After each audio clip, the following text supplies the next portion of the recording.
Here are some crazy facts about Dr. Stone. Fact number 1. The creators actually studied science. The manga artist Boichi studied physics, which is why all the machines and inventions in the story look incredibly detailed and realistic. Fact number 2. The author did real experiments. Riichiro Inagaki even went up in a real hot air balloon just to research a scene. He wanted to truly understand what it feels like to fly. Fact number 3. Senku isn't based on a scientist. Surprisingly, his personality was inspired by a character named Agon Kongo from another manga by the same author, but Senku was redesigned to be a more positive and cooperative genius.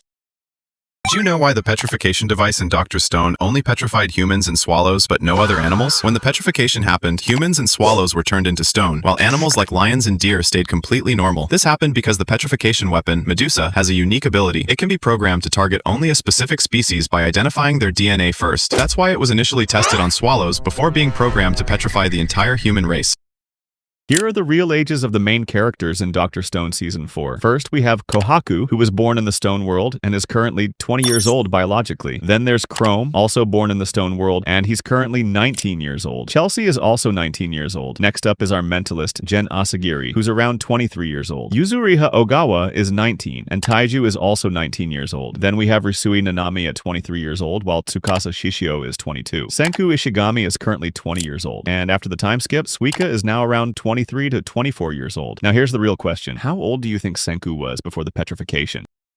Why does Zeno always wear those long nail guards? They might look stylish, but their purpose is far more dangerous. First, they provide protection. In a primitive world without proper lab equipment, these metal guards shield his fingertips from harmful chemicals and sharp tools. Second, they enhance precision. The pointed tips act like tweezers, allowing him to handle tiny wires, crystals, and delicate components without using his real nails. In some cases, the tips even include magnets, making his experiments faster and more efficient. And the most interesting part is communication. By tapping surfaces with the metal tips, he can create specific signals to send encrypted messages or even disrupt enemy communications. As for daily life, Zeno doesn't care at all. He lives purely for science and everything else is irrelevant to him.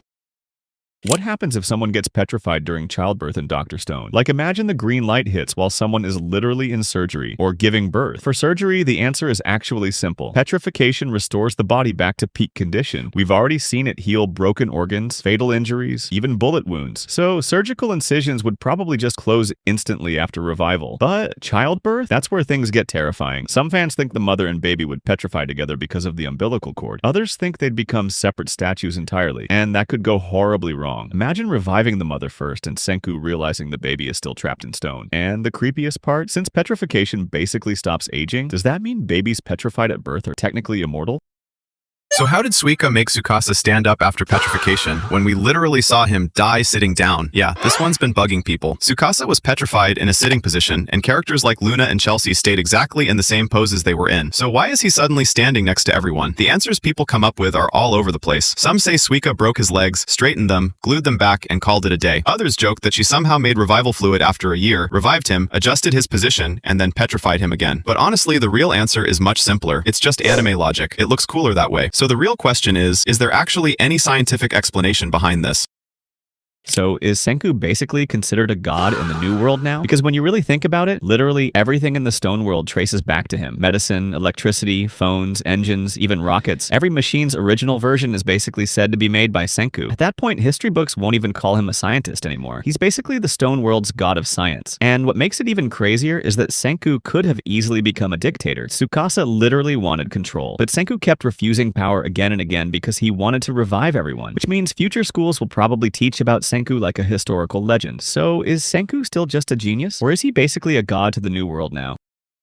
What if the petrification in Dr. Stone doesn't just heal humans, but actually rewrites them? Think about it. Every single time someone gets depetrified, their body returns to perfect condition. Broken bones heal. Missing damage disappears. Even scars can vanish completely. But that creates a terrifying question. How does the Medusa know what your perfect body is supposed to look like? Because your body changes every second. Cells die, memories change your brain, injuries reshape your muscles. Yet petrification somehow restores an older, correct version of you with impossible accuracy. Which means the Medusa might not just be healing people, it could be storing a complete backup of every every human it scans. And if that's true, then every person revived in Dr. Stone isn't technically the exact same human anymore. They're reconstructed copies made from stored data. That would also explain why revival fluid works so perfectly after thousands of years. The statues aren't surviving naturally. The Medusa already memorized them down to the cellular level. So imagine Senku eventually discovering this truth. The kingdom of science finally revives humanity, only to realize humanity may have already died 3,700 years ago. And if petrification recreates you from stored data, then are revived humans still the original person, or just perfect copies with the same memories?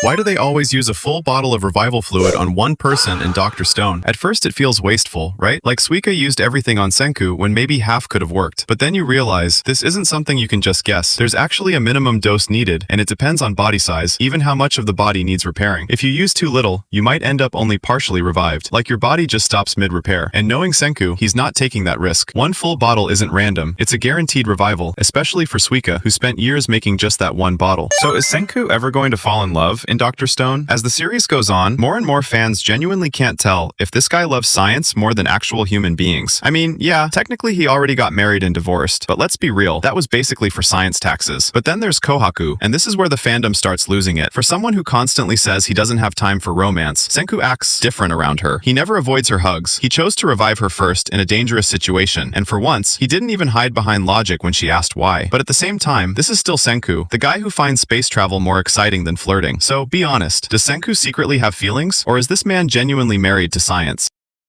What happens to your piercings if you get petrified? Because when you really think about it, petrification basically resets your body. It heals injuries, removes toxins, and even brings you back from death. So then, what happens to something small like piercing holes? The general idea is they'd probably just close up, and the earrings themselves? Most likely gone too, since anything not meant to be inside your body gets wiped out over time. So yeah, your jewelry? Gone after 3,700 years. But at the same time, you can literally just pierce them again. Like that dude who served Luna as her underling. So be honest, are you more worried about survival or your drip? Ryusui made the first currency of the new world, but something feels off about it. Even the smallest coin is worth 500, so how are people supposed to buy cheap things? The answer is actually simple. The story is Japanese, and the yen already uses big numbers, so high values feel normal. But there's also a deeper reason. Ryusui loves wealth, and for him, bigger numbers mean bigger power. That's just how he thinks. And if you notice carefully, he never even put his own face on the money. That's because Ryusui only wants to gain value, not give it away. And here's the real twist. The second richest person isn't Senku, it's Yuzuriha, because she controls production in the kingdom of science.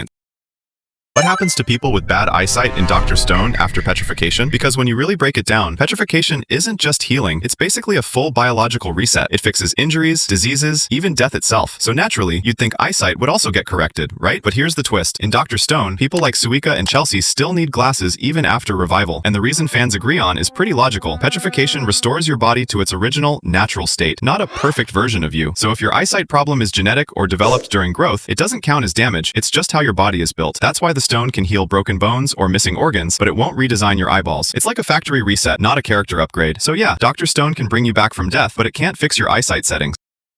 Why are Sai's hands black? Is it because he never washes them? Not at all. His hands are like Senku's face. After 3,700 years of petrification, his stone body weathered and cracked, causing that dark discoloration. On top of that, his statue was buried underground, where soil microbes and chemicals eroded his arms, making the cracks spread until his hands turned completely black. But why are the cracks on his hands instead of his face like Senku and Zeno? There's a canon reason. The most active body part is where cracks are most likely to appear. Senku and Zeno kept thinking, so their brains were active, leading to cracks on their faces. Sai's hands, however, were moving insanely fast, even at the moment of petrification, which is why the cracks spread across his arms. His speed was so extreme that even the petrification light couldn't fully keep up, creating multiple arm after images in his statue. And if you look closely, Ryusui also has cracks on his hands, so there might even be a Nanami bloodline factor behind it. How are Dr. Stone characters somehow this strong when they're supposed to be human? Because when you really look at it, Tsukasa is out here one-punching lions, Taiju has infinite stamina, and Kohaku's jumping across cliffs like it's nothing. And at first you're like, okay, maybe peak human condition, but then it just keeps stacking. Super hearing, super eyesight, even Senku's brain is basically running on God mode. And yeah, some people say maybe the clean stone world air helps, or that they just train differently. But let's be honest, this isn't normal human anymore. It's like everyone has one super stat cranked to the max. So is this still science, or just anime logic kicking in?